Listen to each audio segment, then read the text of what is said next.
মজারে মজারে দুষ্টু বিতে শেখাতো ইসলাম। বাবা মায়ের বাধ্য ছেলে, অভিযোগ কারো নাই, তাই তো তাকে আদর করে ভালোবাসে সবাই। আবু বক্করের সাথে ইসলামের পথে।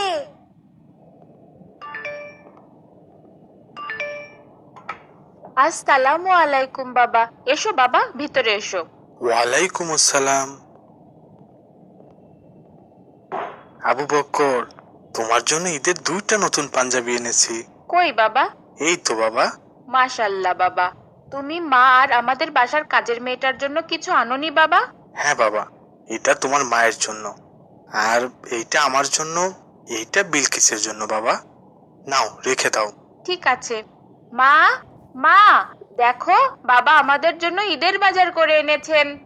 আবু বকর, আবু বকর, জি মা। তুমি এখনো তারাবি নামাজ পড়তে যাওনি বাবা? তুমি জানো না আজ লাইলাতুল কদর হতে পারে? লাইলাতুল কদর কি মা? যে রাতে মহান আল্লাহ আমাদের জন্য কোরআন নাজিল করেছিলেন বাবা, ওই রাতটাই লাইলাতুল কদর। আর এই রাত অনেক মর্যাদাপূর্ণ। আমি লাইলাতুল কদর সম্পর্কে জানি না। লাইলাতুল কদর অনেক মহিমান্বিত রাত। এই রাত এত বেশি সম্মানিত যে 1000 মাস ইবাদত করলে তুমি যে সওয়াব পাবে, শুধু এই রাতে ইবাদত করলে তার থেকে অনেক বেশি সওয়াব পাওয়া যায়। এত বেশি ফজিলতপূর্ণ মা? হ্যাঁ বাবা, এ রাতে আমাদের বেশি বেশি নফল নামাজ সহ অনেক নফল ইবাদত করা উচিত। আমাদের নবী করিম সাল্লাল্লাহু আলাইহি সাল্লাম এই রাত পাওয়ার জন্য রমজানের শেষ 10 দিন মসজিদে ইতিকাফ করতেন। তিনি এই রাতে সবাইকে আল্লাহর কাছে ক্ষমা চাইতে বলেছেন। তাই? আমার লাইলাতুল কদর নিয়ে জানা ছিল না। হ্যাঁ বাবা, এটা এতটাই গুরুত্বপূর্ণ যে আল্লাহ পবিত্র কোরআনে কদর নিয়ে একটা সূরা অবতীর্ণ করেছেন। হাদিসে আছে, লাইলাতুল কদরে হযরত জিবরাইল আলাইহিস সালাম ফেরেশতাদের বিরাট এক দল নিয়ে পৃথিবীতে অবতরণ করেন। আর যত নারী পুরুষ নামাজরত অবস্থায় অথবা জিকিরে মশগুল থাকে তাদের জন্য রহমতের দোয়া করেন। মাশাআল্লাহ। কিন্তু মা, তুমি কি করে জানলে আজ লাইলাতুল কদর? আমাদের নবী করিম সাল্লাল্লাহু আলাইহি সাল্লাম বলেছেন, রমজানের শেষ 10 দিনের বিজোড় রাতে তোমরা লাইলাতুল কদর তালাশ করো। আজ তো 25 তারাবি। ঠিক আছে মা, খুব ভালো একটা ব্যাপার জানতে পারলাম। আমি এখনই নামাজে যাচ্ছি। আজ ইনশাল্লাহ অনেক নফল ইবাদত করব। ইনশাআল্লাহ। আচ্ছা বাবা, আমরা এখন কোথায় যাচ্ছি? আমরা এখন সাদকাতুল ফিতর আদায় করতে যাচ্ছি বাবা। এটা কি বাবা? আমরা এটাকে রোজার ফিতরা বলি।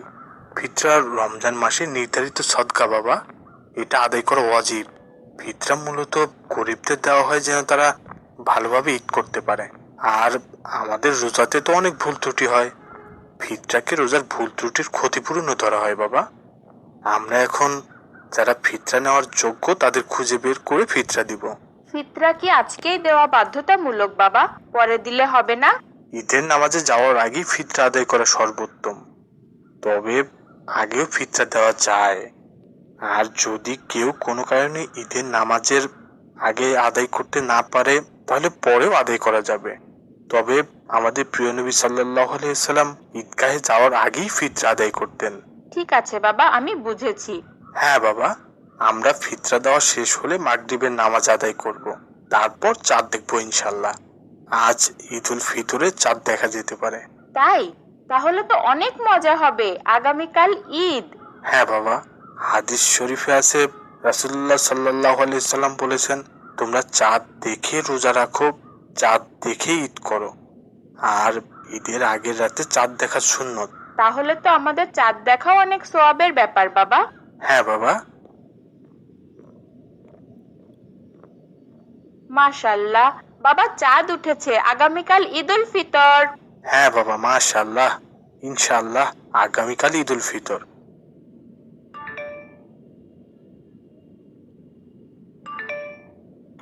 আসসালামু আলাইকুম আবু বক্কর, ঈদ মুবারক। ওয়ালাইকুম আসসালাম, ঈদ মুবারক। এসো, ভিতরে এসো। আবু বক্কর, তোমাকে আমরা ঈদের নামাজে নিয়ে যেতে এসেছি। আমি অনেক খুশি হয়েছি আব্দুর রহমান, তোমরা আমার বাসায় এসেছো ঈদের দিনে। মা, মা, আব্দুর রহমানরা এসেছে, ওদের জন্য সিমাই নিয়ে এসো মা। আসছি বাবা।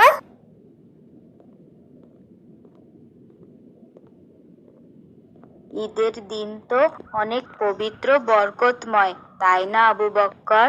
হ্যাঁ ভাই, নবী করিম সাল্লাল্লাহু আলাইহি ওয়াসাল্লাম বলেন, ঈদুল ফিতরের দিন যখন আসে আল্লাহ তাআলা রোজাদার লোকদের ব্যাপারে গর্ব করে ফেরেশতাদের বলেন, আমার বান্দারা আমার দেওয়া কর্তব্য আদায় করে তাকবীর ধ্বনির সাথে নামাজ আদায় করার জন্য ঈদগাহের দিকে বের হয়েছে। আমার ইজ্জত ও বুজুর্গির কসম, আমার দয়া দান ও মহত্বের কসম, আমি তাদের দোয়া অবশ্যই কবুল করব। এরপর আল্লাহ বলেন, তোমরা ফিরে যাও, আমি তোমাদের ক্ষমা করে দিলাম এবং তোমাদের মন্দ আমলগুলো নেকিতে পরিবর্তন করে দিলাম। মাশাআল্লাহ, আমিন। আসসালামু আলাইকুম ভাই, আমাকে কিছু টাকা দাও ভাই, আমার বাড়িতে খাবার কিচ্ছু নেই। ওয়ালাইকুম আসসালাম, তুমি ঈদের দিনও ভিক্ষা করছো কেন? আজ তো সবাই নতুন জামা পরে ঈদের নামাজে যাচ্ছে, আর তুমি ভিক্ষা করছো? আমার বাড়িতে কোনো খাবার নেই, ভিক্ষা করে তবেই খাবার কিনতে হবে। নতুন জামা কোথায় পাবো ভাই?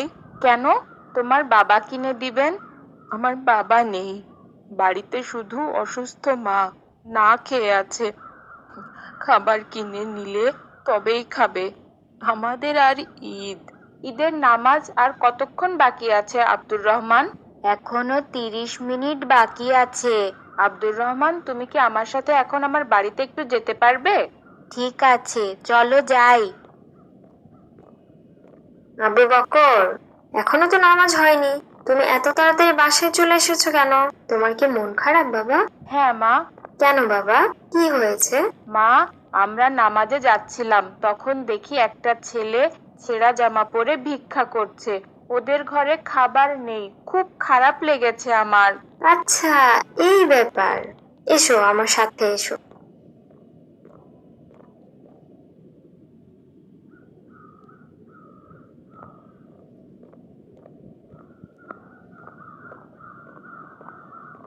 এটা নাও, এটা তোমার নতুন জামা, এটা পরে তুমিও আমাদের সাথে নামাজে চলো। তুমি আমাকে নতুন জামা দিচ্ছ? সত্যি? হ্যাঁ, আমার 2টা জামা ছিল এই ঈদে, অথচ তোমার একটাও নেই। একটা তুমি পরবে আর একটা আমি, তাহলে দুজনেরই নতুন জামা হবে। এখন পরে নাও তো তাড়াতাড়ি, একটু পরেই নামাজ শুরু হবে। আমার একদমই বিশ্বাস হচ্ছে না তুমি আমাকে নতুন জামা দিচ্ছ। বাবা মারা যাওয়ার পর কখনো কোনো ঈদে নতুন জামা পরিনি আমি। বাবা মারা যাওয়ার পর এই প্রথম কোনো ঈদে কেউ আমাকে নতুন জামা দিল। তাড়াতাড়ি পরো তো, এখনই নামাজ শুরু হবে, আর নামাজ শেষে তোমার বাসায় যাব আমরা। তোমার মাকে নিয়ে আজ আমাদের বাসায় তোমাদের দাওয়াত। আজ সারাদিন আমাদের বাসায় থাকবে আর খাওয়া দাওয়া করবে। তুমি সত্যি বলছো? হ্যাঁ ভাই, সত্যি বলছি। ঈদ মানে তো আনন্দ, আর এই আনন্দ সবার, ধনী গরিব সবার জন্য আনন্দের দিন আজকে। ঈদের দিনে কেউ কষ্টে থাকলে সেই ঈদের আসল উদ্দেশ্যটাই তো পূর্ণ হয় না ভাই। ঈদ সবার। তুমি খুব ভালো ভাই, বাবা খুব মা ভালো। বাধ্য ছেলে, অভিযোগ কারো নাই, তাই তো মজার তাকে মজার সব ইসলামিক আদর কার্টুন করে পেতে আমাদের